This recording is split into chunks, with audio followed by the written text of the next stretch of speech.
Some folks want wind and solar.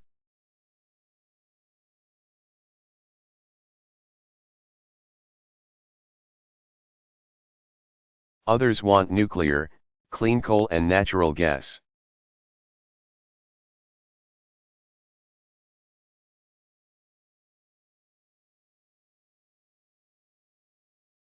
To meet this goal,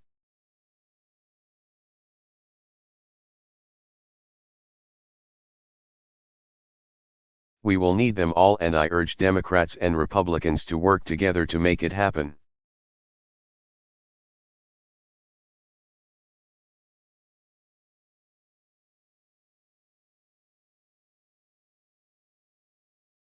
Maintaining our leadership in research and technology is crucial to America's success.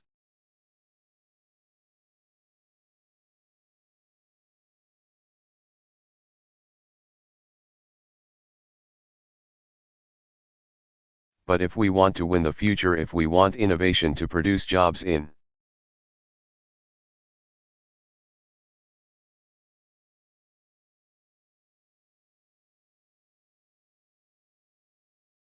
America and not overseas, then we also have to win the race to educate our kids.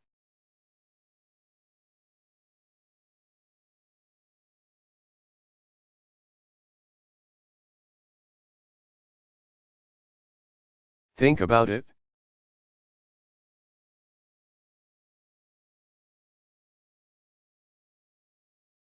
Over the next 10 years,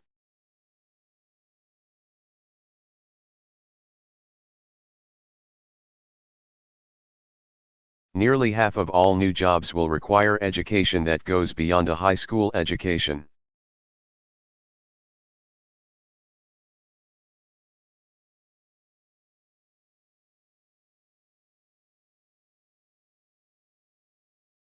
And yet, as many as a quarter of our students aren't even finishing high school.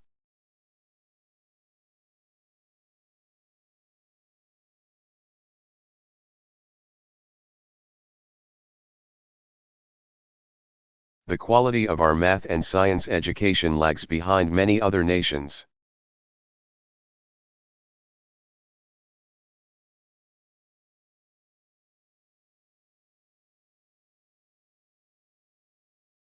America has fallen to 9th in the proportion of young people with a college degree.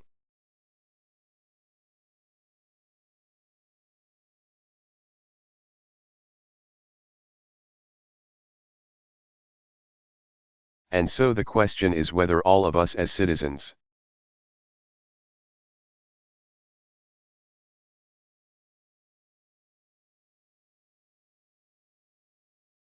and as parents are willing to do what's necessary to give every child a chance to succeed.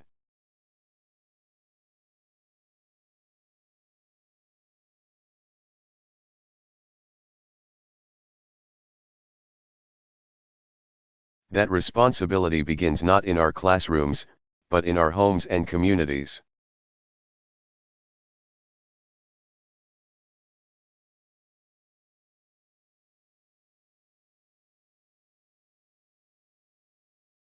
It's family that first instills the love of learning in a child.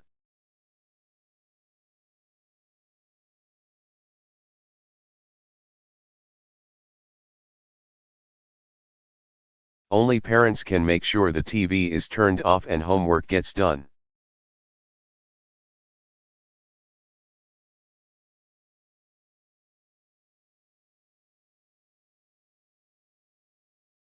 We need to teach our kids that it's not just the winner of the Super Bowl who deserves to be celebrated.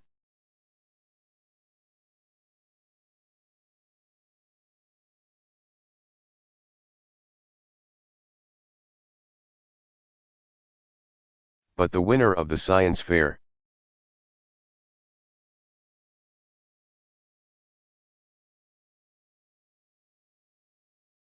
We need to teach them that success is not a function of fame or PR, but of hard work and discipline.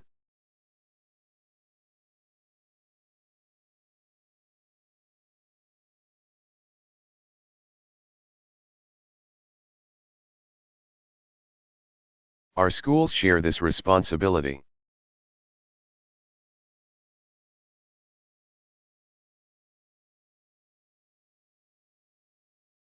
When a child walks into a classroom, it should be a place of high expectations and high performance.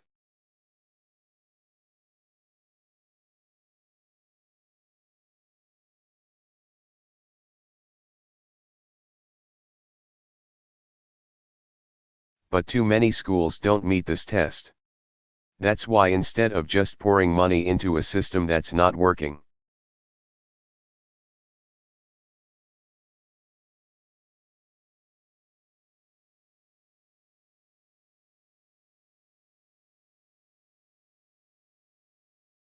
we launched a competition called Race to the Top.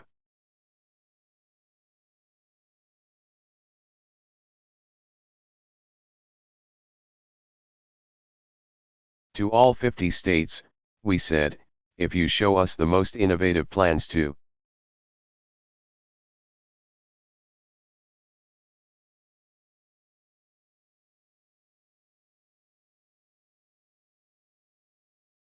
improve teacher quality and student achievement, we'll show you the money.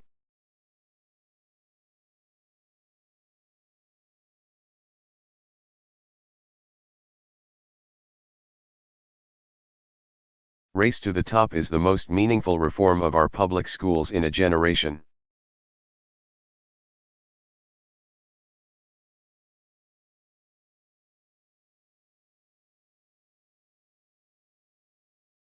For less than 1% of what we spend on education each year.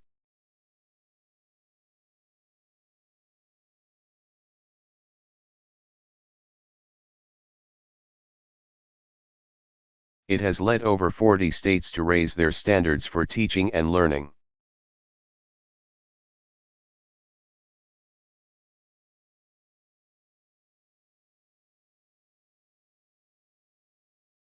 And these standards were developed, by the way, not by Washington.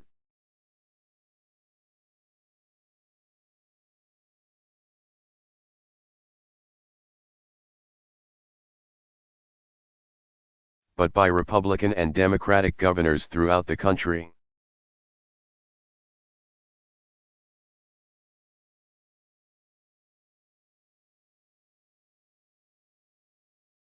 And Race to the Top should be the approach we follow this year as we replace No Child.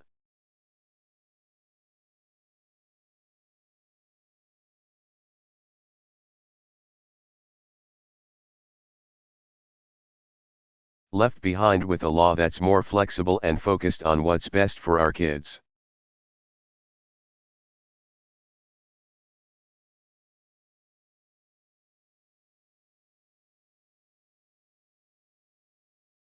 You see, we know what's possible from our children when reform isn't just a top-down mandate.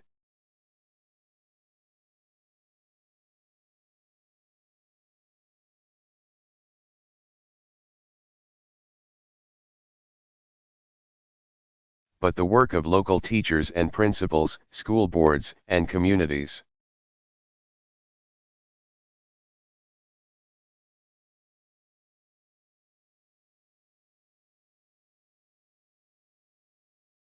Take a school like Bruce Randolph in Denver.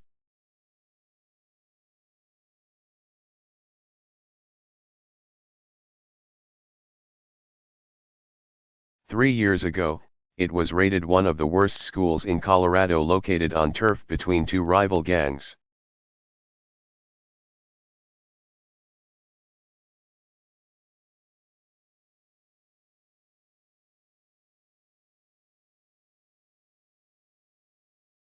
But last May, 97% of the seniors received their diploma.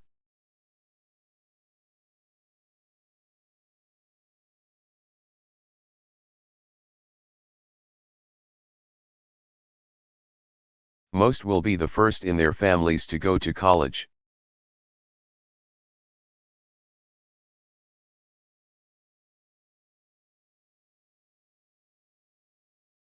And after the first year of the school's transformation,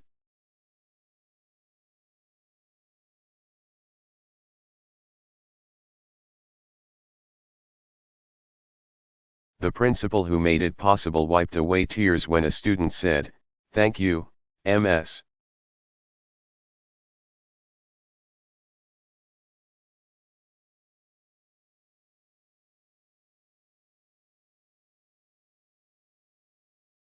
Waters, for showing that we are smart and we can make it.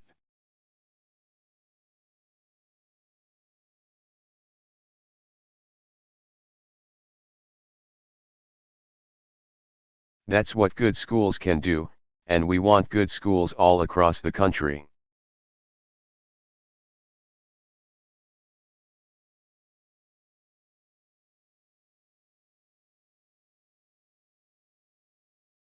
Let's also remember that after parents,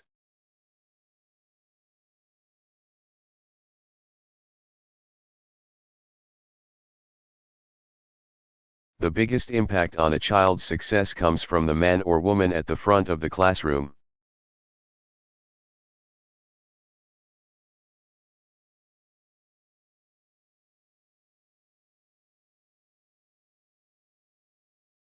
In South Korea, teachers are known as nation builders.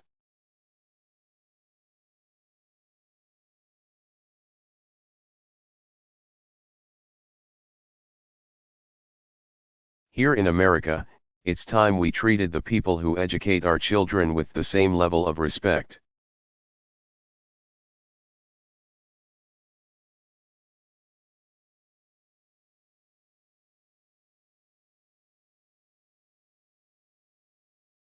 We want to reward good teachers and stop making excuses for bad ones.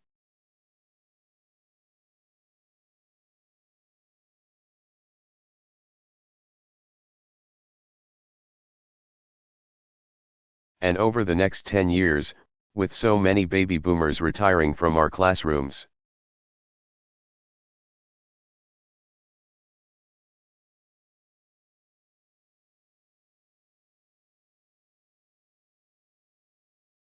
we want to prepare 100,000 new teachers in the fields of science and technology and engineering and math.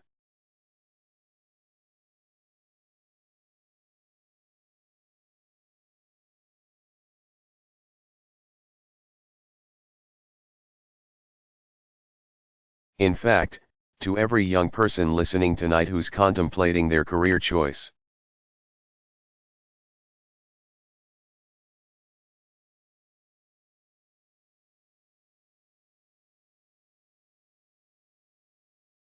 if you want to make a difference in the life of our nation, if you want to make a difference in the life of a child, become a teacher.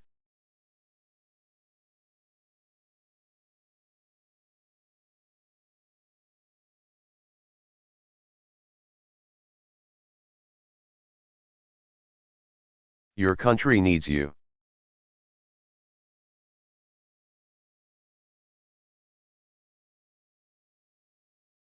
Of course, the education race doesn't end with a high school diploma.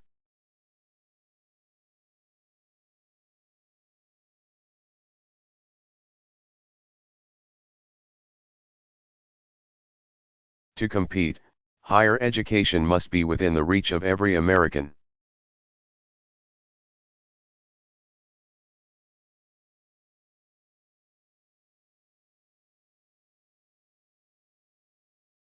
That's why we've ended the unwarranted taxpayer subsidies that went to banks.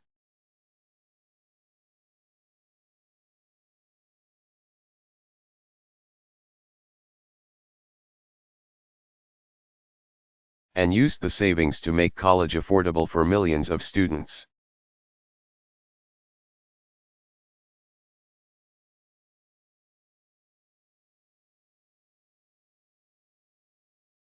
And this year, I ask Congress to go further, and make permanent our tuition tax credit worth $10.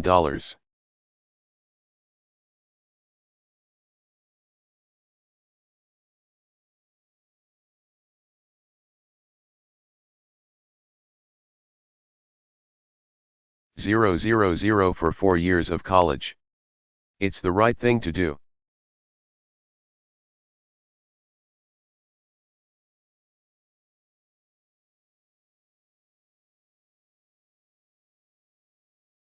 Because people need to be able to train for new jobs and careers in today's fast-changing economy.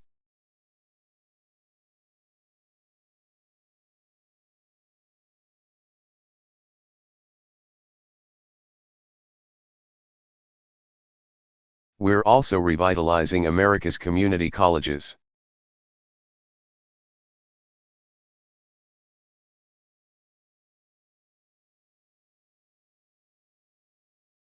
Last month, I saw the promise of these schools at Forsyth Tech in North Carolina.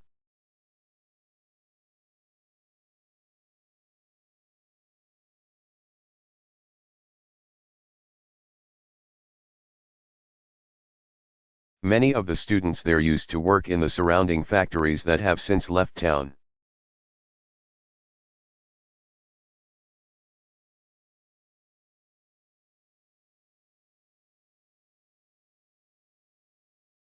One mother of two, a woman named Kathy Proctor, had worked in the furniture industry since she was 18 years old.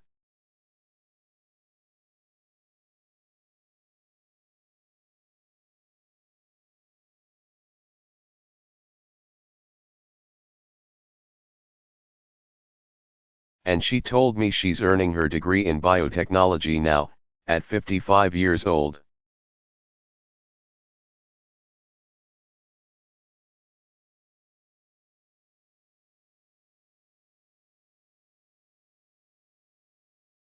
Not just because the furniture jobs are gone, but because she wants to inspire her children to pursue their dreams, too.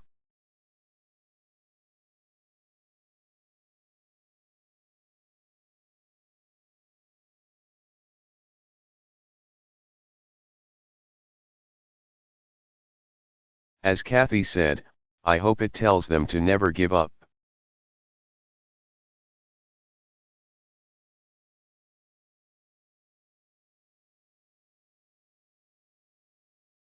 If we take these steps, if we raise expectations for every child,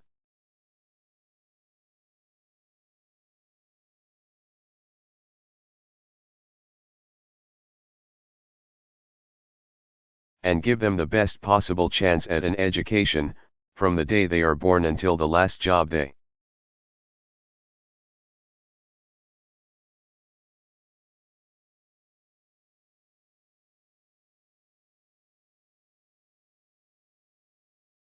take, we will reach the goal that I set 2 years ago, by the end of the decade.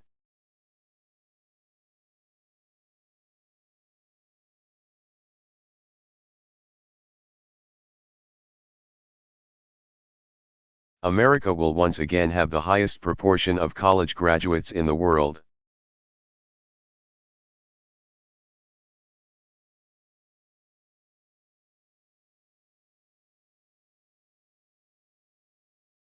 One last point about education.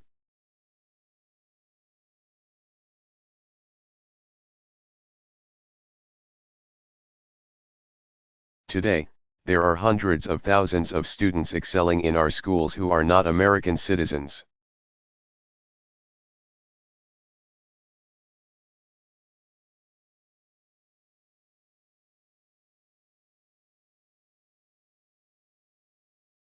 Some are the children of undocumented workers, who had nothing to do with the actions of their parents.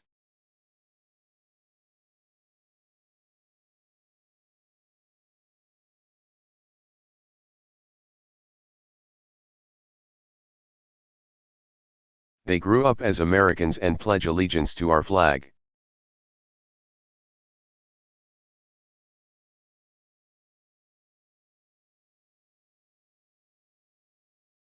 And yet they live every day with the threat of deportation.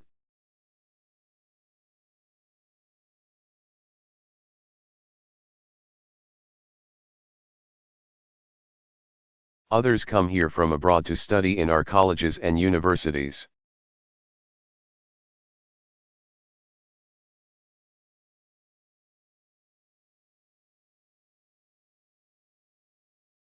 But as soon as they obtain advanced degrees, we send them back home to compete against us.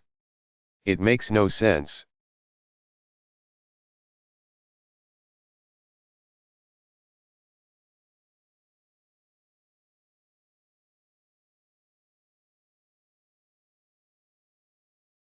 Now, I strongly believe that we should take on, once and for all, the issue of illegal immigration.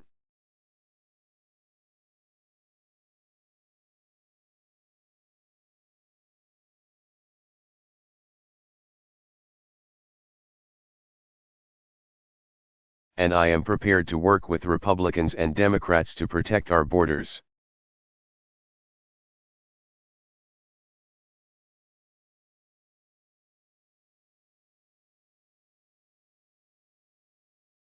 Enforce our laws and address the millions of undocumented workers who are now living in the shadows.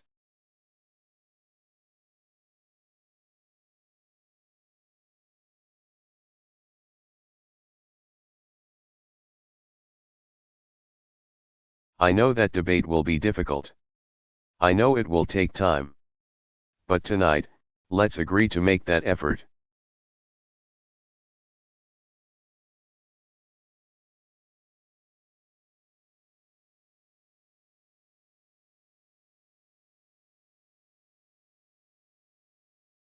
And let's stop expelling talented, responsible young people who could be staffing our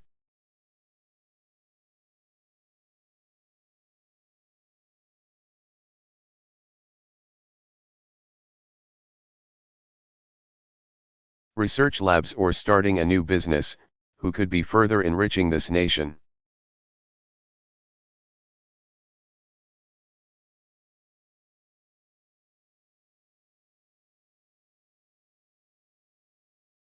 The third step in winning the future is rebuilding America.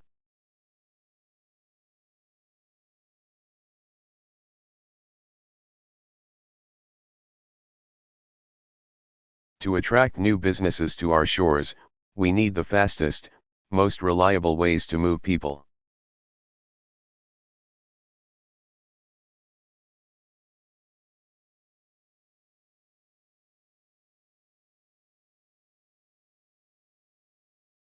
Goods, and information from high-speed rail to high-speed internet.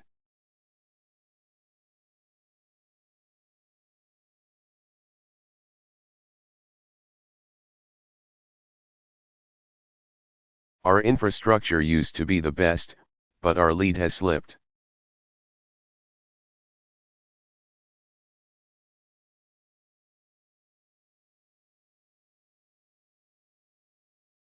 South Korean homes now have greater internet access than we do.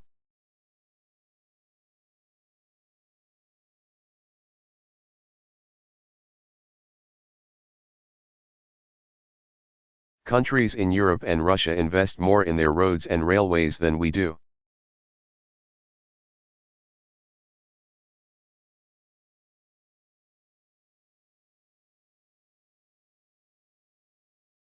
China is building faster trains and newer airports.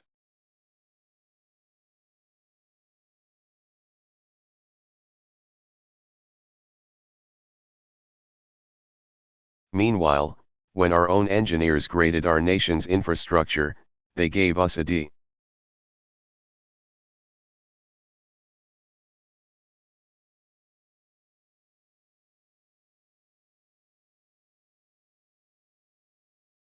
We have to do better.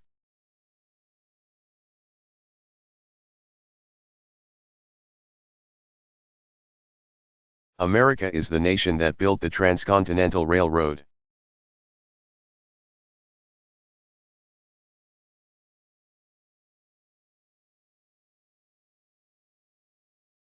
Brought electricity to rural communities, constructed the interstate highway system.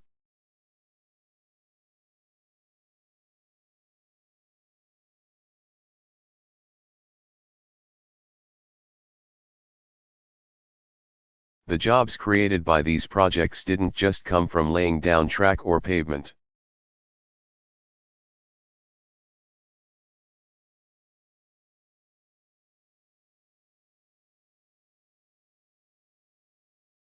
They came from businesses that opened near a town's new train station or the new off-ramp.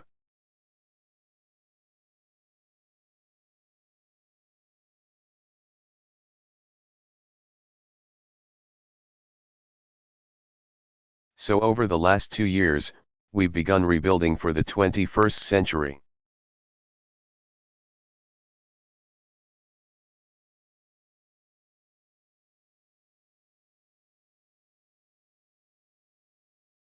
A project that has meant thousands of good jobs for the hard-hit construction industry.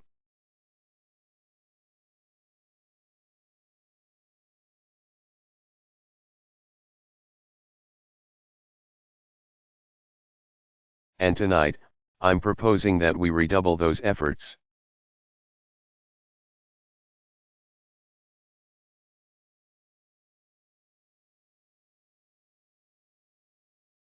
We'll put more Americans to work repairing crumbling roads and bridges.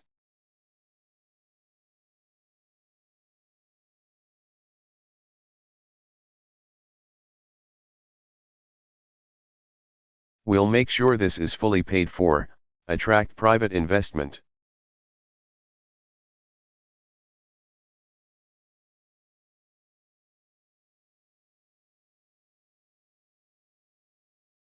And pick projects based on what's best for the economy, not politicians.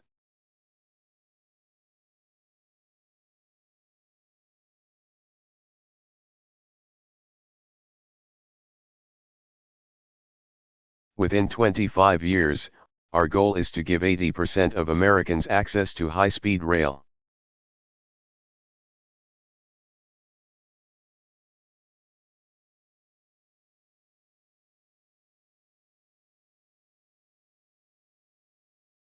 This could allow you to go places in half the time it takes to travel by car.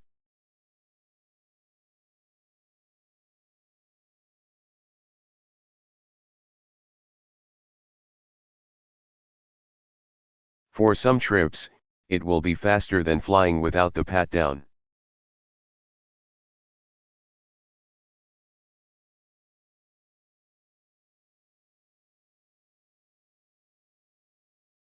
As we speak, routes in California and the Midwest are already underway.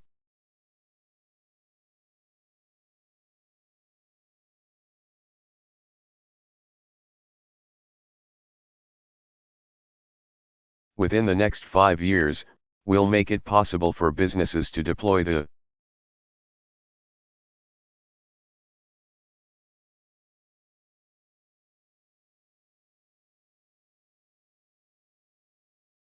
next generation of high-speed wireless coverage to 98% of all Americans.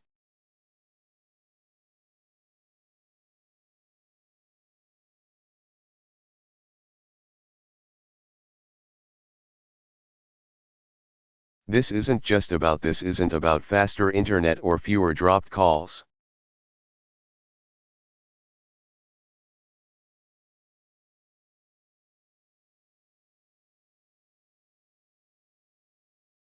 It's about connecting every part of America to the digital age.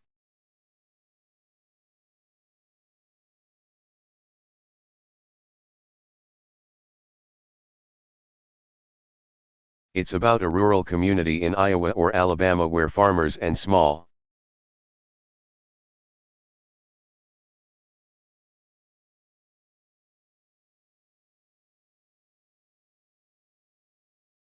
business owners will be able to sell their products all over the world.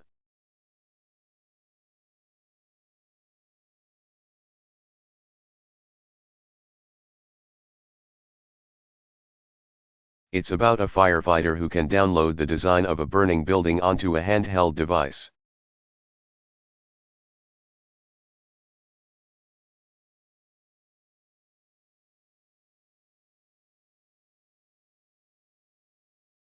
A student who can take classes with a digital textbook, or a patient who can have face-to-face video chats with her doctor.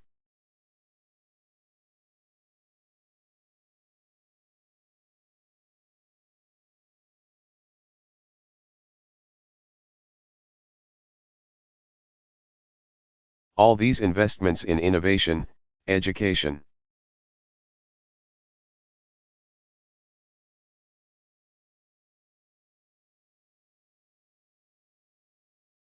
and infrastructure will make America a better place to do business and create jobs.